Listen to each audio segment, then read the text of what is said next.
If you are going to become a prime minister, we will support you. म्हणलं, why you should support me and why I should take your support? पंतप्रधान पदासाठी विरोधकांचा पाठिंबा होता. केंद्रीय मंत्री नितीन गडकरींचा मोठा गौप्यस्फोट. आरक्षणासंदर्भात पंढरपूरमध्ये धनगर उपोषणकर्त्यांची मंत्र्यांसोबतची चर्चा निष्फळ. आंदोलक आज मुख्यमंत्री शिंदेंची भेट घेणार. महाविकास आघाडीतील जागा वाटपाचा तिढा कायम. गणेशोत्सवानंतर चर्चा करण्याचाही निर्णय.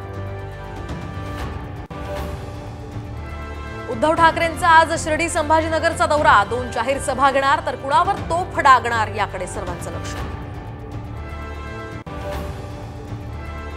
धुळ्याच्या शिंदखेडामध्ये पिकअप व्हॅन आणि इको गाडीत भीषण अपघात. 5 जणांचा यामध्ये मृत्यू तर 4 जण गंभीर जखमी. लोकलसाठी ताटकळणं आता थांबणार. दर 2.5 मिनिटांनी मिळणार लोकल. फेऱ्यांची संख्या वाढणार. पुण्यामध्ये झिकाची रुग्णसंख्या ही 100 वर तर 5 रुग्णांचा मृत्यू. रुग्णांमध्ये गर्भवतींचंही प्रमाण जास्त. ऐन सणासुदीमध्ये सोनं चांदीला झळाळी. गेल्या 48 तासांमध्ये सोनं 2000 तर चांदी 7000 रुपयांनी महागली. सोनं 75,200 रुपये प्रति तोळा.